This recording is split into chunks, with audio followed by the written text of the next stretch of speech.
생활 속 법률 히어로 이승우 변호사의 사건 파일.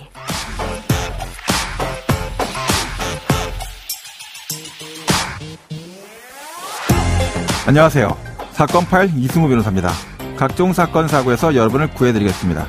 오늘 열어볼 파일은 디지털 포렌식 관련 사건입니다.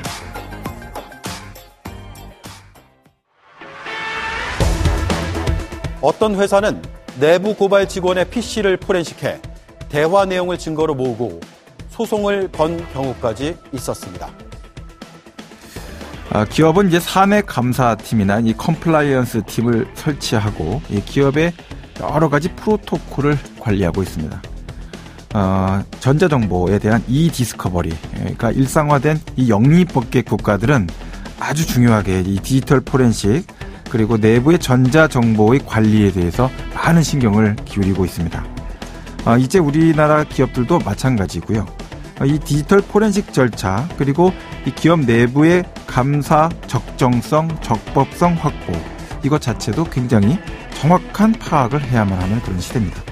자, 이 내용에 대해서 법무법인 법승 행정법 형사법 전문 변호사인 안성훈 변호사와 알아보도록 하겠습니다. 안녕하세요, 변호사님. 예, 안녕하세요. 내부감사 전문가로서 법승에서 행정팀 책임 변호사로 맡고 있는 안성훈 변호사라고 합니다. 네.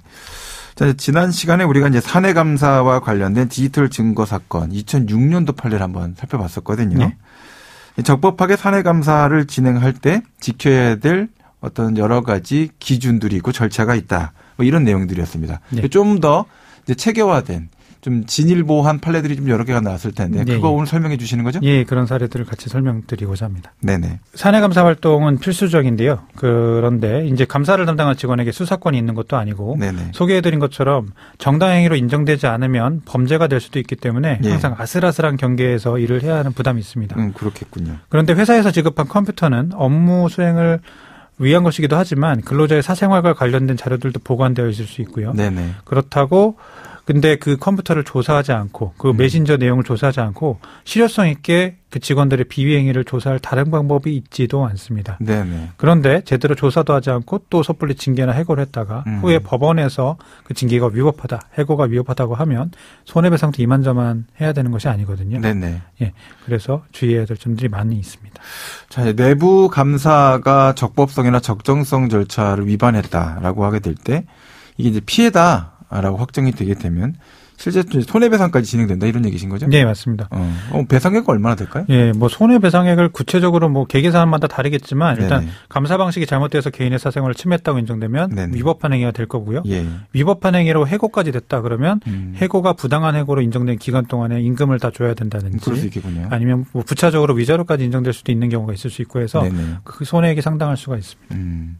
자, 그러면 해당 사안 관련돼서 실제 뭐 직원 컴퓨터 메신저 접근하게 되면 어떤 법률들이 좀 주로 문제가 될까요? 그 직원의 컴퓨터나 메신저, 이메일 접근을 위해서는 대부분 비밀번호라는 산을 넘어야 되거든요. 네네. 그래서 이 사용 주체의 동의 없이 열람하는 건 타인의 비밀을 침해하는 행위가 될 여지가 있습니다. 네네. 이 행위가 지난번에 말씀드린 어떤 전자기록 비밀 침해, 형법상의 범죄가 될 수도 있고 네. 정보통신망법 위반이 될 수도 있는 점은 이제 말씀을 드린 적이 있는데요. 네. 실제로 컴퓨터나 이메일을 무단 열람했다는 이유로 직원들이 처벌받은 사례들이 또 다수 있습니다. 네. 회사를 비방하는 각종 음해성 보도로 인한 그 회사의 도산을 막기 위해서 직원들의 이메일을 열람한 경우가 있었는데 그 경우에 뭐 정당행위가 아니라고 판단한 사례도 있고요. 네. 또 하나는 직장 내에서의 종교 포교 문제로 분쟁이 있던 중에 그 관련 자료를 확보하기 위해서 메신저 내용을 열람 복사한 사례에서 처벌받은 사례도 있습니다. 네네. 하지만 뭐 지난번에 소개해드린 판례에서는 이제 무죄가 선고된 사례도 있었고요. 그런데 그 기준은 정당행위가 성립하는지 여부였습니다. 네, 그 내용을 좀 설명해 주셔야 될 것 같습니다.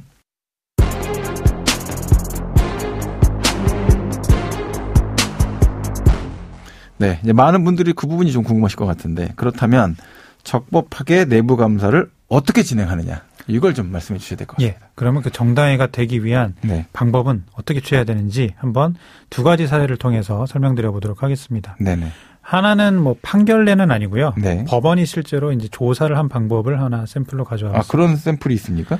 예, 소위 사법부 블랙리스트 의혹을 해소하기 위해서 취한 방법이었습니다. 네네. 그 조사 대상자들이 업무용 컴퓨터 조사에 동의하지 않으니까 이때 조사위원회는 조사의 예정일 2, 3일 전에 대상자들에게 조사 일정을 사전 통보했고요. 네. 자료 열람 조사 과정에 참여할 수 있는 기회를 부여했습니다. 네네.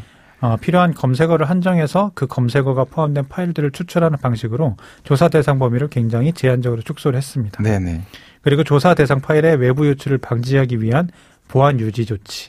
그러니까 조사 장소의 출입을 통제하고 네. 조사에 필요한 장비 운영자에 대한 보안 서약서를 증거하고 네. 장비 운영자가 조사위원과 항상 동석하고 조사 장소 출입자의 휴대전화와 USB 휴대를 금지해서 이 증거의 연결성 같은 걸 이제 지키고자 했던 것이죠. 네. 아까 이제 두 개의 사례라고 하셨는데 또 다른 사례는 어떤 겁니까? 예. 다른 하나는 피징계자 동의 없는 사내 이메일 조사가 징계 처분의 절차상 하사를 구성하는지가 쟁점이 된 고등법원의 서울 고등법원의 판결입니다. 네네. 2019년 번호가 찍힌 2020년 판결이고요. 네.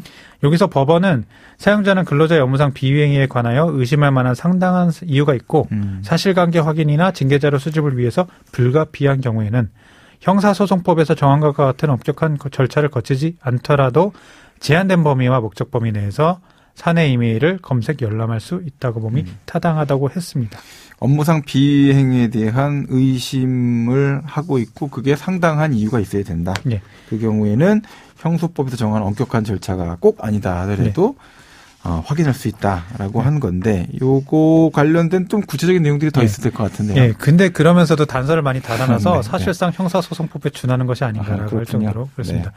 아주 급박한 경우가 아닌 한 동의를 구하거나 의견 제출 기회를 줘라. 급박할 땐 동의 안 구해도 된다. 네. 급박은 입증을 해야 되겠네요. 네. 그 긴급성은 네. 또 형사소송법에도 예외가 되니까요. 네네. 그 대상이나 범위 방법을 합리적으로 제한해서 사생활 침해가 과도하지 않도록 해라.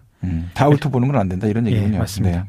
그리고 검색 열람 과정에 중립적 제3자를 입회하도록 하거나 그에 준하는 합리적인 조치를 취할 것을 요구해서 중립적 제3자를 그래서 이전에 그 2006년도, 2007년도에 있었던 판결과는 달리 네. 이제 조금 증거 자체의 연결성, 그 훼손이나 변경 가능성을 좀 통제하는 그런 조치들도 조건으로 달고 있는 것으로 보입니다. 네, 이렇게 이제 전자정보 관련돼서 뭐 메신저든 뭐든 PC에서 꺼내든 노트북에서 꺼내든 다양한 형태의 저장 매체에서 꺼내게 되면 이 디지털 포렌식 절차를 거칠 수밖에 없게 될 텐데 예. 그 얘기도 좀 해볼까요? 관련 시장이 굉장히 커져가고 있고 실제 큰 시장이 존재하고 예. 기업 내부 감사에서도 뭐 이 활용도는 점점 커지고 있다 이런 생각이 드는데요. 예. 설명을 좀 해주시죠. 예, 미국의 시장조사 컨설팅 전문기관인 트랜스페런시 마켓 리서치에 따르면 네네. 전 세계 디지털 포렌식 시장이 2016년 29억 7천만 달러 규모로 평가됐고 네. 매년 9.7%씩 성장해서 네네. 2025년도에는 약 66억 5천만 달러의 시장을 형성한다라고 전망했다고 합니다. 네네. 뭐 이제 수치가 여러 가지 나오지만 굉장히 커지고 있다라는 거죠. 네. 모든 업무가 디지털화된 지금 시대에는 이게 필요한 사실들을 적절히 조사하기 위해서는 그냥 디지털 포렌식이 그냥 필수적이라고 할 수 있는 것 같습니다. 네네. 꼭 고도의 기술을 이용해서 복구하는 이런 문제뿐만 아니라 단순한 조사를 위해서도 디지털 정보 속을 찾아다니지 않을 수가 없고요. 네네. 제가 경험했던 공공감사 분야에서도 꼭 전문가의 포렌식뿐만 아니더라도 디지털 증거를 확보하고 분석하는 일 자체가 조사에서 필수였습니다. 네네. 복무 관리하는 시스템이나 문서 관리 시스템 등 다양한 시스템에 등재되어 있는 모든 자료를 다 펼쳐놓고 대사에서 비위행위를 밝혀내는 작업은 필수적인 작업이었고요. 그리고 자율적 내부 통제라고 해서 각종 업무 시스템과 업무 정보 체계를 연동해가지고 시나리오, 네네. 프로토콜을 만들어서 상시 모니터링하는 작업들이 공공기관에서도 그렇게 많이 일어나는데 당연히 민간에서는 더 빠르게 퍼지고 있을 것이라고 생각이 됩니다. 네네. 이미 수십 년 전부터 기업의 업무 환경이 디지털화를 향해 달려왔기 때문에 전자결제 시스템은 당연한 것이고요. 그냥 모든 행위가 다 전자적으로 이루어지고 있습니다. 소규모 회사라도 워드 프로세서나 오피스 프로그램을 이용하지 않을 수가 없죠.